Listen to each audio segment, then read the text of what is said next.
Funding for this edition of State of Affairs with Steve Adubato has been provided by the Turrell Fund, supporting Reimagine Childcare.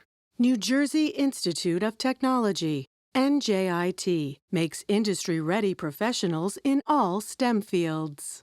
New Jersey Sharing Network, Horizon Blue Cross Blue Shield of New Jersey, here when you need us most. IBEW Local 102, lighting the path, leading the way. Operating Engineers, Local 825. Eastern Atlantic States Regional Council of Carpenters, Veolia, resourcing the world. And by the Port Authority of New York and New Jersey, moving the region through air, land, rail, and sea. Promotional support provided by AM 970 The Answer. And by New Jersey Monthly, the magazine of the Garden State, available at newsstands.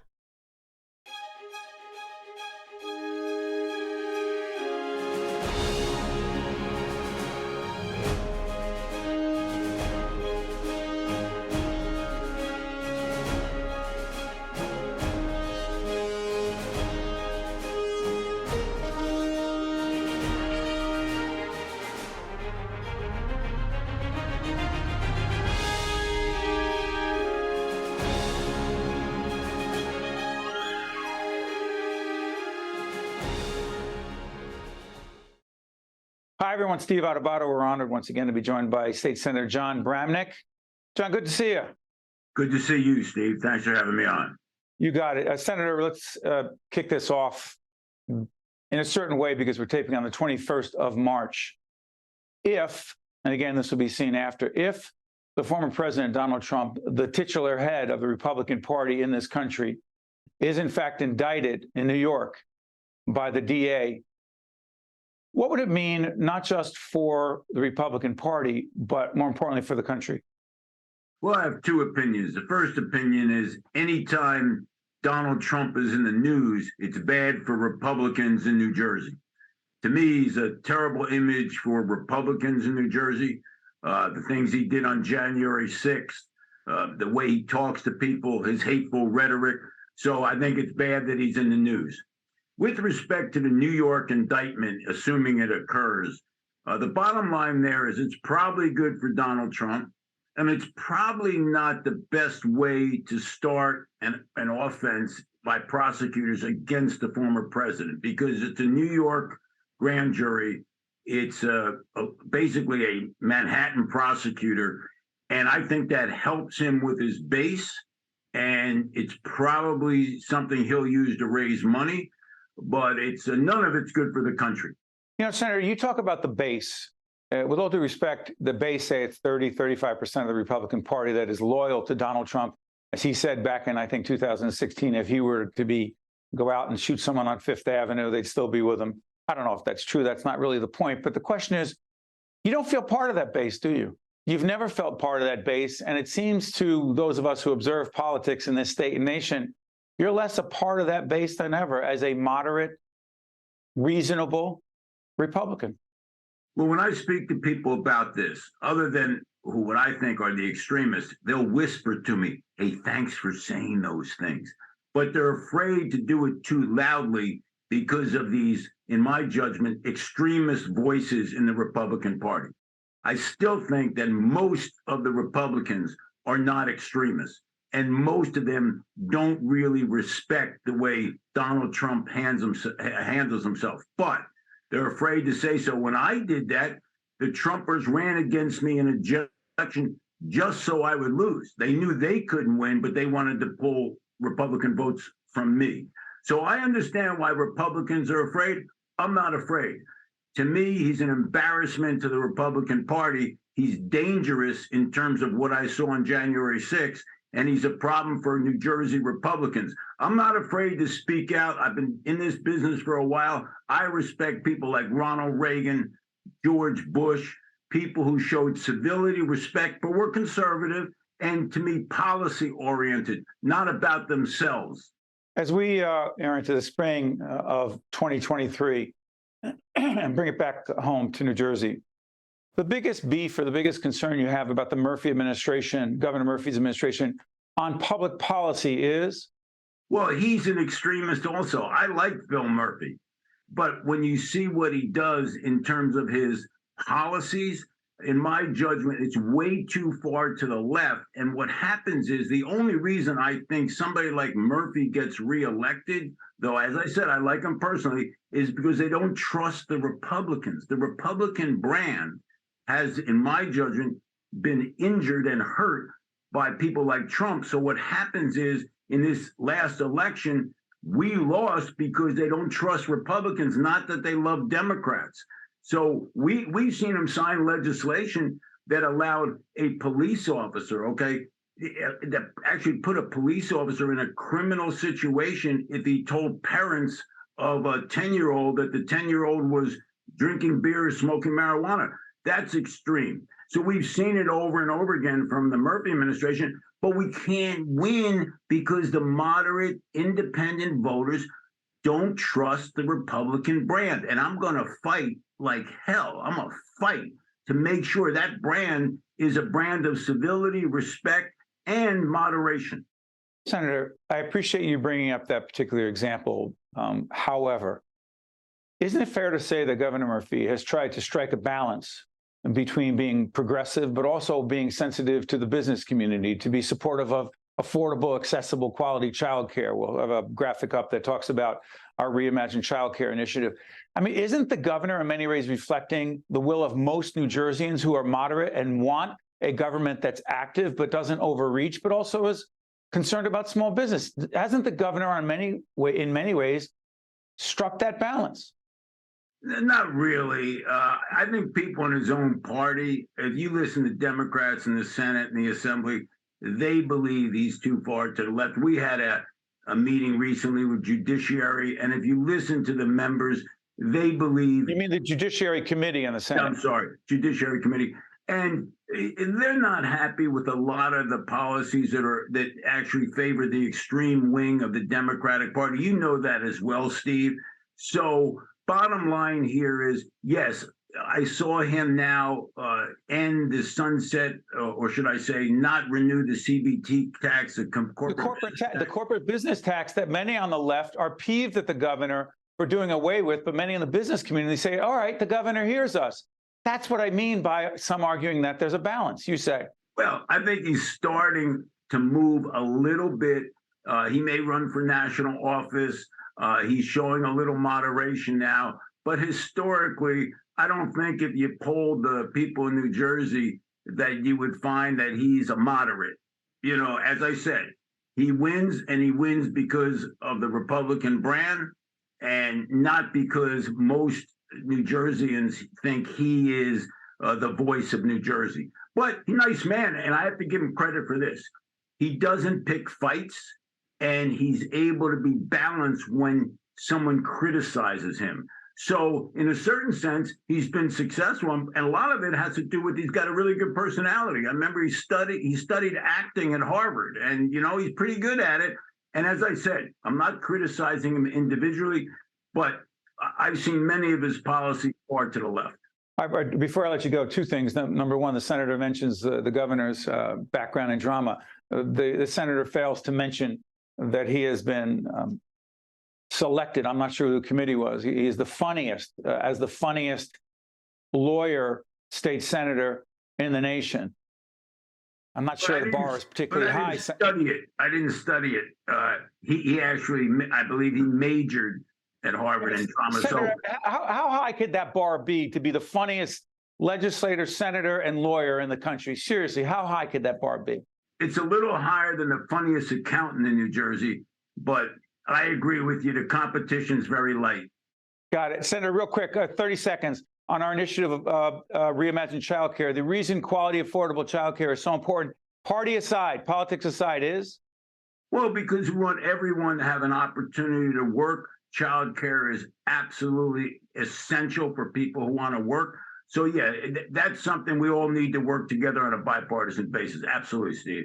Check out our website in terms of Reimagine Childcare to find out more. State Senator Jon Bramnick, we wish you all the best, to you and your family, and check him out because he also does some work on the road as a comedian. Thank you, Jon. Thank you, Steve. I appreciate it. Stay with us. We'll be right back. To see more State of Affairs with Steve Adubato programs, visit us online at stateofaffairsnj.org. If you would like to express an opinion, email us at info@caucusnj.org. Find us on Facebook at facebook.com/Steve Adubato PhD and follow us on Twitter at Steve Adubato.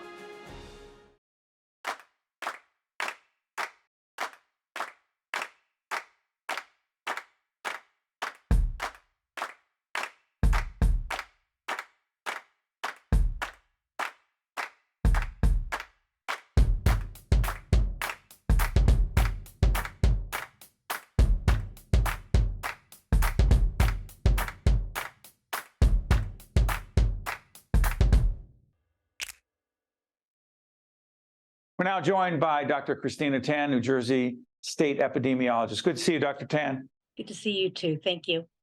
Is it about, quote, living with COVID, which is a new series on NJ Spotlight News people should check out every night? Or is COVID over, living with it, post what? What is it? We are living with COVID-19 right now. We have many years of experience with COVID-19, and, we're still just starting to learn more and more about COVID every single day. But yes, we're in a stage where we're living with it. Biggest lessons 3 years plus into this pandemic, biggest lessons in terms of the role of state government as it has to do with a pandemic, an epidemic, a health crisis. Our role as in state government with working on the COVID pandemic is, to monitor the trends of COVID disease so that we can hopefully be able to offer good and sound public health recommendations for people to take actionable items so that they can protect themselves from COVID. I think, we have been very lucky to be living in a time where we have terrific vaccine technology, and we were lucky that we were able to characterize what was going on with COVID-19 in a fairly rapid clip and then develop vaccines so that we have a very valuable tool to help prevent disease moving on into the future.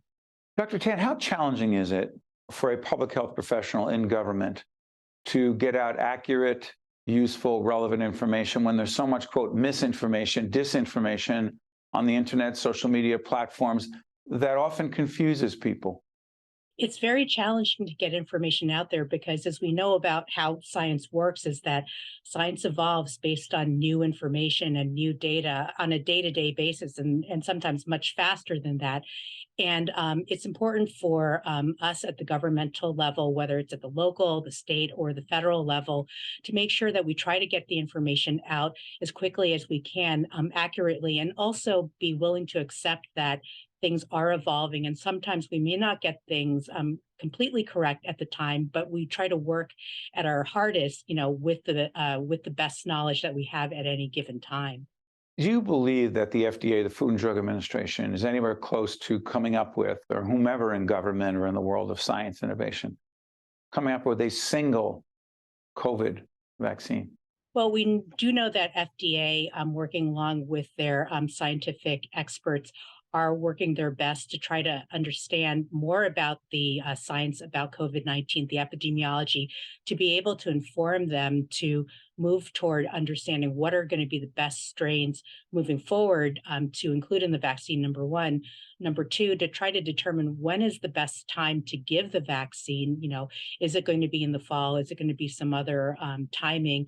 And then, finally, also considering things like scheduling. And what we mean by scheduling is that there may be some populations, based on what we understand about COVID-19, that, there may be some groups that may benefit from more doses of the vaccine, such as older individuals, children, individuals who are living with immunocompromise. So our FDA, our vaccine experts are all working really hard on all those fronts to make sure that, we have an appropriate vaccine that works, for our population at large. Dr. Tan, I know this is not a decision I don't know if you're involved in, but I know you didn't make the final decision. We had Governor Murphy on, and I asked people to check out our website, steveadubato.org. It'll be on your screen. I asked the governor, I think in 3 separate interviews in the last couple of years, about the role of state government in making the decision that was made as it relates to people in nursing homes, going back into nursing homes, those who were treated for COVID going back. and the 9,000 plus people who died in those nursing homes. The governor believes that the right decision was made with the information that was in hand at the time. In retrospect, was that a mistake? I agree with the governor. We had rapidly evolving information about the disease and progression. And it wasn't just an issue that was solely here in New Jersey, but, we were seeing that long-term care facilities, nursing homes were impacted in a big way nationwide. And that this was something that we had to devote more attention and resources to moving forward. How prepared do you believe government is? And again, you mentioned local government, local public health officers, the state government, county government, federal government. How prepared do you think government in terms of public health policy and implementation, how prepared do you truly believe we are for a potential, quote, next pandemic? With every single new pandemic or emerging infectious disease, government agencies, as well as all of our partners in healthcare and other sectors, do come together and try to learn from those particular experiences. And I think, where we benefit the most from preparedness is making sure that we foster those relationships among all of our partners. I would say that probably it's the building of those relationships among healthcare, among public health, that has been, one of the greatest strengths of this pandemic response, and that hopefully will serve us well moving into the future. I want to thank Dr. Christina Tan, the state's epidemiologist, for joining us. Also, for those suffering, dealing with long COVID, again, check out NJ Spotlight News. They kicked off this series, Living with COVID, looking at the implications, the impact, and actually the experience of those who are living with long COVID. Many of us want to, quote, get beyond this, we're past it. But for many, they're living with it, dealing with it, and still suffering from the effects of long COVID. Dr. Tan, thank you so much for joining us. Thank you. Stay with us. We'll be right back. To see more State of Affairs with Steve Adubato programs, visit us online at stateofaffairsnj.org. If you would like to express an opinion, email us at info@caucusnj.org. Find us on Facebook at facebook.com/Steve Adubato, PhD, and follow us on Twitter at Steve Adubato.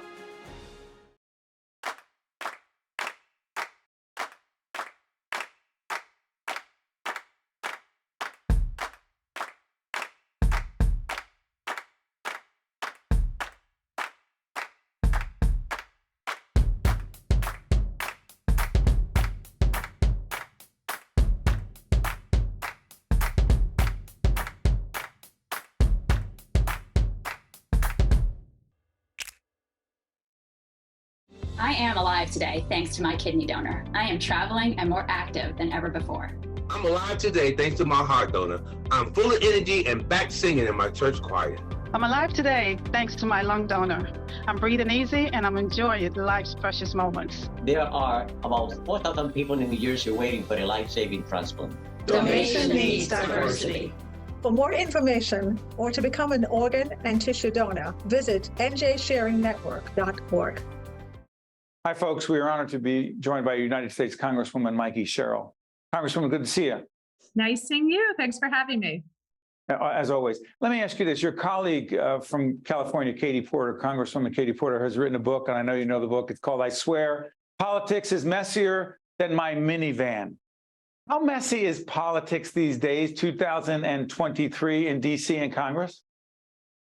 That's a really interesting question, because I was just speaking to someone who was a chief of staff in the 70s when he felt that politics worked a lot better, when Congress worked a lot better. He said it was messier. He said members of Congress were less busy, but that passing legislation was actually messier, which I found very interesting. I think what we have today, though, is people have a great deal more insight into how we pass legislation than they did in the 70s. Along those lines, a whole range of critical issues, inflation, concerns about a recession. Ukraine, you've been very involved, very committed, and very clear on where you stand on this. Where do we as a country need to stand, particularly given your background in military service and understanding these issues from a perspective that most of us who have never served do not? Where do we need to stand shoulder to shoulder with Ukraine? Well, that's exactly where we need to stand shoulder to shoulder with Ukraine and the Ukrainian people. One of the great leadership moments of the United States of America was coalescing our democratic allies in NATO. And that really ensured that until 2014, we hadn't seen a nation overtaking the sovereignty of another nation in Europe, which was really amazing because the United States, the world had been drawn into endless cycles of war originating in Western Europe. And that ended that effectively for many, many decades. Unfortunately, with the encroachment of Russia into Ukraine and the nations around the world watching carefully, other would-be autocrats or nations that would like to take over the sovereign territory of other regions, they are watching this very, very closely. So it is imperative that Ukraine win this and that Russia understand at the end of this that this was a huge mistake and they cannot continue to do this. They can't, take a period of time off as they did after 2014, reassess, and then come back and do this again. We need to make sure that we can build a lasting peace after this. Congresswoman, follow up on that real quick before we move to immigration. The biggest difference in terms of our national policy as it relates to the war in Ukraine and our interaction with Russia and Vladimir Putin between Donald Trump and Joe Biden is? Well, I think what you see is Donald Trump, and this was one of my great concerns about his presidency. And as you probably know, I had many concerns, but this one, I think, really was shaking some of the foundations of our relationships around the world, is Donald Trump was far more attracted to autocrats like Putin, like Xi, very impressed when Xi became president for life. You could probably see in some of that the idea that he would try to carry out on January 6th when he tried to stay in office. So I think it was very dangerous that he was forming closer relationships with people and countries that stood contrary to our values and pushing aside those key democracies that have stood with us so many times over the last several decades since World War II in promoting democratic values across the world. President Biden has not done that. In fact, I will tell you, before my first trip to Kyiv, in the weeks leading up, it was about a week and a half before the war started. I went to Kyiv. We spoke to President Zelensky. We stopped in Brussels on the way there, and I spoke with our NATO allies in Brussels. The sense of relief was palpable that the United States was ready to lead again. We are the key leader in NATO, and you could tell that our NATO allies were very relieved to have us back and then very willing to coalesce behind our leadership to support Ukraine. I want to get to immigration in a second, but the Jersey Strong agenda, dealing with the SALT deduction, saving SALT deduction, taking care of veterans, and dealing with auto thefts, optimizing women's health care, nominating more labor representatives, getting, quote, stuff done. Question, we have an initiative called Reimagine Childcare. The website will be up. Where does childcare, affordable, accessible childcare fit into this Jersey Strong agenda? The Jersey Strong agenda is based on what I hear directly from my constituents. So, of course, childcare is enmeshed in that. I have to tell you that my oldest is 17 years old, and I still remember 17 years ago desperately trying to find childcare somewhere that was safe and affordable. And it turned out I found somewhere that was safe, but certainly I wouldn't call it affordable because I was paying my entire paycheck at different times into childcare. That has not changed. It's grown worse for working families today. In fact, a single parent the median income pays about 40% of that income in childcare. That's unacceptable. And that's why I've put together legislation that would result in no one paying more than 7% of their income in childcare. So that would take a family earning $130,000 down from over $2,000 a month to about $200 a month. By the way, go on the Congresswoman's website to find out more about her policy initiatives. Real quick on this, not that it's a real quick subject, American immigration policy. What exactly do you believe we need to be doing as a country on the southern border? I believe we need to do what I've been talking about for years now and come up with a comprehensive solution. And I think we are now closer to that. I wouldn't say we are close to that. We are closer to that than we've been in 5 years. We've seen bipartisan efforts. Those are continuing to build. My friend, Veronica Escobar, who I sit on the House Armed Services Committee with, is working with Maria Salazar in the Republican Party to come together on what we can do to address security at our southern border, to make sure we have a pathway to citizenship for people who are here, to address international criminal syndicates in South and Central America. The things we need to do to make sure that we have a more fair immigration system and also protect what comes in and out of our borders, because at our southern border, at many of our ports, we are seeing an uptick in fentanyl from China that is really devastating here in this country. Congressman, shift gears dramatically. The CHIPS and Science Act, what the heck does it have to do with semiconductors? And what does semiconductors have to do with inflation in our economy, please? Sure. So as everyone's aware, our supply chains were really put in danger over COVID, and we were seeing huge problems getting these semiconductor chips.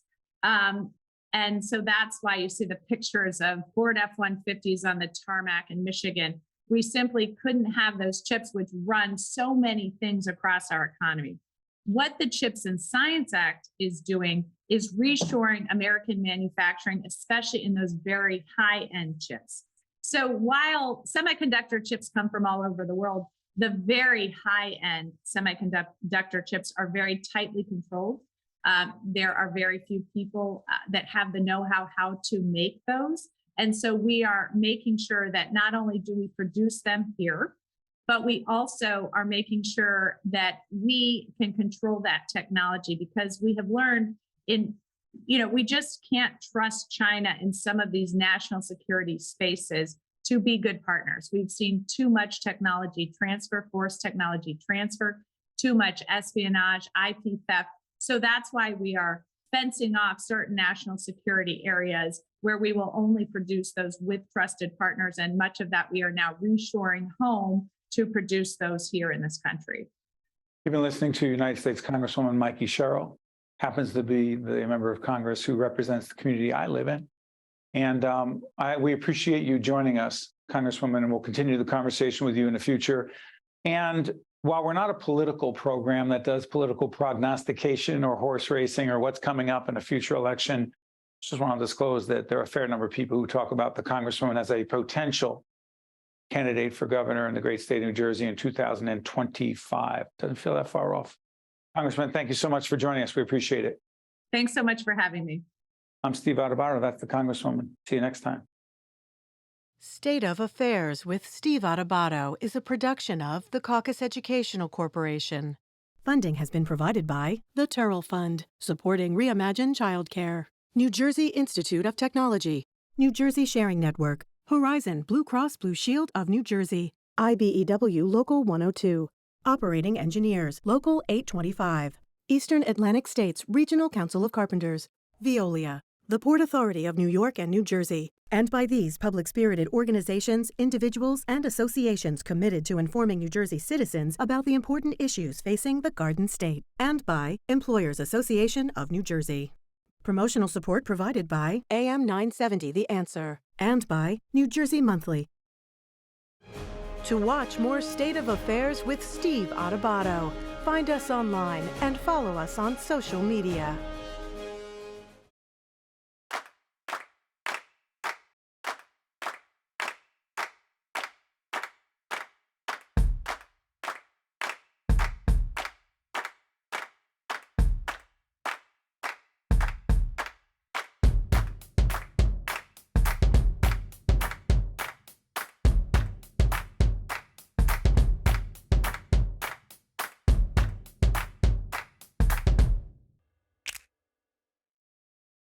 I am alive today thanks to my kidney donor. I am traveling and more active than ever before. I'm alive today thanks to my heart donor. I'm full of energy and back singing in my church choir. I'm alive today thanks to my lung donor. I'm breathing easy and I'm enjoying life's precious moments. There are about 4,000 people in New Jersey waiting for a life-saving transplant. Donation needs diversity. For more information or to become an organ and tissue donor, visit njsharingnetwork.org.